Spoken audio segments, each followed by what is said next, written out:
India is in the midst of struggling with the COVID-19 pandemic. If that were not enough, Eastern India, especially Odisha and West Bengal and parts of Bangladesh, have to now brace with a super cyclone brewing in the Bay of Bengal. I have with me Dr. M. Mahapatra. He's a specialist on cyclones. He's the Director General of the India Meteorological Department of the Indian Weather Office, and somebody whose own home is in the eye of the storm. He comes from Bhadrak and from a coastal village in Bhadrak. Dr. Mahapatra, what is your prognosis on this cyclone Amphan? Currently, the cyclone Amphan is located over west central Bay of Bengal, about 420 kilometers south of Paradip. The associated wind speed with the cyclone around noon time is estimated is 210 to 220 kilometers per hour, gusting to 240 kilometers per hour. This super cyclone is moving north-northwestwards with a speed of about 15 kilometers per hour. And we are expecting it will continue to move, as per our prediction, north-northeastwards and cross West Bengal, Bangladesh coast between Digha of West Bengal and Hatia Island of Bangladesh, and very close to Sundarbans during afternoon and evening time of 20th May, that is tomorrow. When it will be hitting the coast, the maximum wind speed associated will be 155 to 165 kilometers per hour, gusting to 185 kilometers per hour. Those are really strong winds. So what is your advice for the people in coastal Odisha, West Bengal and parts of Bangladesh? This wind speed is, as you told, very high, and we can expect large scale damage and extensive damage because of this type of wind speed. The maximum adverse impact due to this wind or cyclone will be over West Bengal, especially South and North 24 Pargana and East Midnapur districts. In these three districts, we will have this maximum wind speed of 155 to 165 kmph, gusting to 185 kmph. With this wind speed, there can be uprooting of large avenue trees. There can be uprooting and bending of electric poles and telephone poles. There can be widespread damage to thatched houses, tin houses, and also the asbestos houses. And there can be damage to the old pakka structures also. In addition to that, we are expecting 4 to 5 meters of tidal waves above the astronomical tides, which will inundate the low-lying areas of South and North 24 Pargana districts. In addition, there will be 3 to 4 meter height of storm surge or tidal wave above the astronomical tide, inundating low-lying areas of East Midnapur district. I just want to mention here, this area, which is the Gangetic and Brahmaputra Delta, is very shallow, and naturally this area gets more tides. And also there is a record of highest 13 meters of storm surge associated with cyclone in this area. So therefore, storm surge in this cyclone also we are expecting to be very high. If this saline water will disrupt the drinking water, it will have the adverse impact on the standing crops, and also it will have the adverse impact on the soil itself. It can cause soil erosion, it can cause also collapse of mud houses, etc. At the same time, the third impact is the heavy rainfall. We are expecting heavy to extremely heavy rainfall over these districts. In addition to that, also over Howrah, Hooghly, Kolkata, and West Midnapur districts. So this extremely heavy. So is this now this is classed as a super cyclone? Is this the strongest super cyclone we are going to witness? Because the last one was in 1999, and I remember also the 1970 super cyclone which hit the east coast, and it was 3 lakh people died in that. Yes, yes. you told correctly, the worst notorious record lies in this region, that is 1970 Bhola cyclone. Yes. And in recent years, it was 99 super cyclone which crossed Paradip. Compared to that, this is less intense. And we are expecting 155 to 165 goes to 185 kmph. But over Howrah, Hooghly, and Kolkata districts, we will expect the wind speed of 110 to 120 km per hour, gusting to 135 km per hour. Therefore, Kolkata city and urban areas and all these places will be affected by this cyclone in terms of the damage to structures, and also there will be heavy rain in these areas. Dr. Mahapatra, I understand you're not a health person, you're a weather specialist, but because you come from the local area in that region, and as they say, you're a native from that region, already these cyclone shelters, and there are so many of them in Odisha and parts of West Bengal, which save lives. They always save lives, beautifully save lives. They are already being used as COVID-19 care centers. Some of them are already full. Do you have any advice as a local person how the administration should handle in this time of crisis where they have to evacuate people from coastal area and bring to the cyclone shelter, which are already full? It is a double burden at this time, because already we have got the pandemic, and at the same time we have got a extreme severe cyclone storm hitting the coast. And the good thing is that this area, Odisha and West Bengal, they have got the coastal shelters. And also there are many schools which are also well built. Now at this moment, both the governments, they are planning and finding out the alternate shelters also. Now actions are already being taken by government of West Bengal and government of Odisha to relocate people in the safe places. So I will tell you, compared to West Bengal, the impact over Odisha will be less, because it is not having the direct hit over Odisha. But while tomorrow it will be moving very close to Odisha coast, especially North Odisha coast. So North Odisha districts like Jagatsinghpur, Kendrapada, Bhadrak and Balasore will have wind speed of about 110 to 120 kilometers per hour. So there also we can expect the damages to structures, and also we are expecting heavy to very heavy rainfall over these districts. So all these advisories are being sent to general public, to media, and also to the disaster managers. And with the awareness which has been there recently with Phani cyclone in Odisha last year and Bulbul cyclone in West Bengal last year, I think people are much aware, and government machinery is also awake, and all actions are being taken by all of us. Dr. Mahapatra, I'm sure you remember the days when there were no satellites. Recall 1970s when India did not have satellites, the kind of damage and death which happened in that super cyclone, to now when deaths have fallen to literally double digits, and mostly because of people being careless. What role have satellites played in forecasting and predicting the track of cyclones?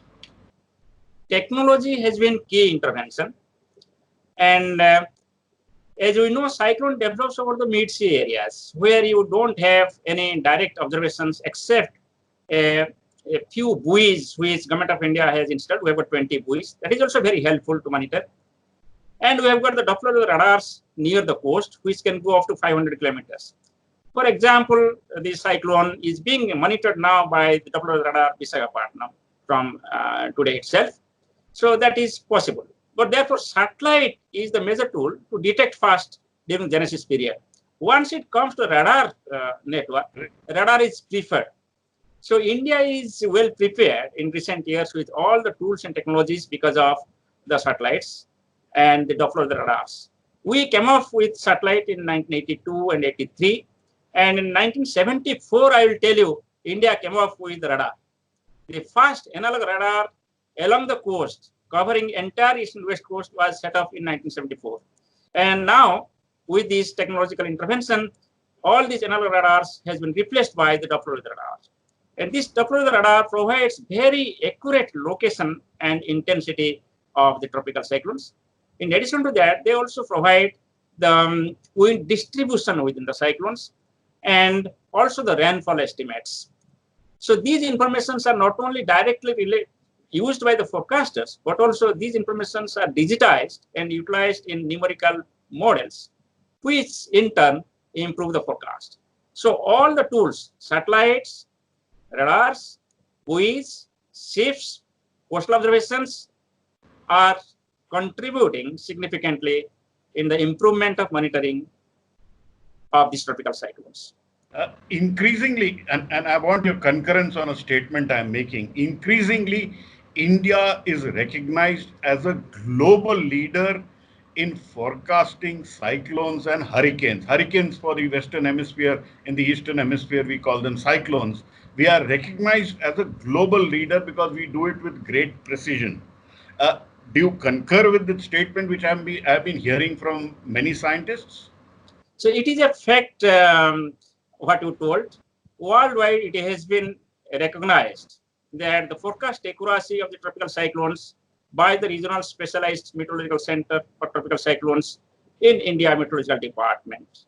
I will just tell you, if you compare with any leading centers in the world, you will find that we are second to none with respect to monitoring of tropical cyclones and forecasting of tropical cyclones. So it has been possible, apart from the improvement in our monitoring network of satellite and radars, also there is improvement in terms of numerical modeling.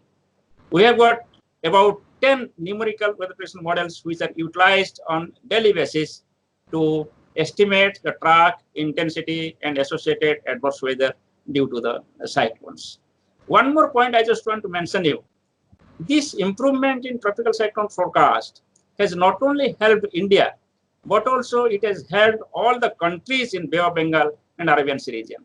If you see the number of deaths, as you told, it has been limited to only double digits, not only in India, but also all the countries in this Bay of Bengal and Arabian Sea region. True. You're absolutely correct in that. Now, one last question, sir. Are we seeing more cyclones in the Bay of Bengal in the last 15, 20 years? Because there's so much talk of climate change, global warming. Even today, they are saying the temperature in the Bay of Bengal, sea surface temperature is the highest which has been seen, 33, 34 degrees centigrade, which is the Indian Institute of Tropical Meteorology people talking about that. So are we seeing any impact of global warming on cyclones, and especially this one? Also, I just want to inform you that I am a member of International Committee to study the impact of climate change on tropical cyclones. So we have brought up the reports. It is published in Bureau of American Meteorological Society in two parts. Our findings are that there is a relationship between global warming and tropical cyclones, but this relationship is not uniform across the basins. What we find, the frequency of tropical cyclones over the Bay of Bengal is not increasing, rather it is decreased in recent years. Whereas over the Arabian Sea, the number of intense cyclones, number of very severe cyclones are increasing in recent years since 1990s. Now, if you consider the rate of intensification, it is found that yes, the rate of intensification, once the genesis has taken place, is increased in recent years in Bay of Bengal and also in Arabian Sea.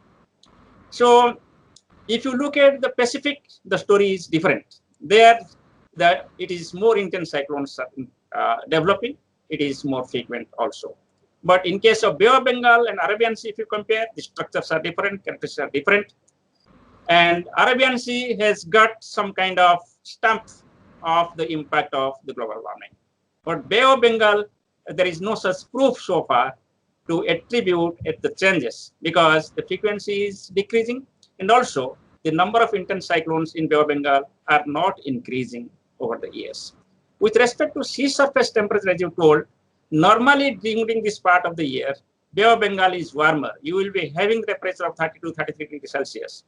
And sea surface temperature is one of the important parameters for cyclogenesis. So therefore, climatologically, we get more cyclones in the month of May and then in October and November. It favors that. But sea surface temperature is not the only parameter which determines the genesis or intensity of the tropical cyclones. It depends upon many atmospheric parameters and also the sea level parameters. There are dynamical parameters and there are thermodynamical parameters. The combination of all the parameters helps the intensification of the cyclones. For example, if you see the cyclone Amphan, which became the super cyclone, it was basically has taken place from a low pressure area which was persisting almost, you can say, 15 days. It was not intensified. But during this, towards May 13, it became well marked, and May 16 became a depression. It basically happened because of the increase in convection over the equatorial region during this period due to the active Madden-Julian oscillations and Rossby waves and Kelvin waves. All came together, they were in phase with each other, and hence there was a rapid intensification. From 16th evening, when cyclone formed, it became super cyclone by 17th noon. Just within, you can say, less than 36 hours, it became cyclone to super cyclone. So this type of rapid intensification could happen. Any advice you have for the local residents, how soon they should move, or they should have already moved? What is your advice? I know that is the local administration job, not the weather officer's job, but they rely on your advice. So I will request the population through you that they should listen to the official information about the cyclone. They should not believe in rumors. They should act upon the bulletins being issued by India Meteorology Department and the actions being suggested by the concerned state and central authorities.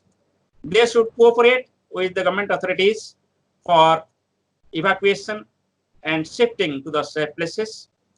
They should help the authorities also to save life and property. Always a pleasure speaking to you, Dr. Mahapatra. I know this is a difficult time and you are the key person on whom India relies for information on forecasting of cyclones. I hope we also are able to save lots and lots of lives, even in Cyclone Amphan, because your contribution towards that is immense. I also wish you and your family in Bhadrak well, and I hope they are evacuated and safe. And for rest of the people in West Bengal, in Odisha, and Bangladesh, who are going to now hit by a double whammy, like you said. And I hope everybody is safe and remains safe through the cyclone. Always a pleasure speaking to you, Dr. Mahapatra. Thank you very much, Thank you sir. very much. Thank you.